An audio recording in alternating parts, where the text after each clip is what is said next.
The fuel injection timing depends on the fuel pump lead. Before adjusting the lead,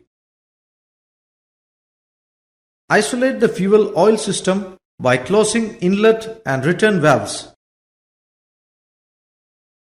Check if the roller is resting on the base circle of the cam. Measure the distance between upper edge of roller guide housing and top of thrust piece using a depth gauge. Compare the reading with the prescribed value in the manufacturer's manual.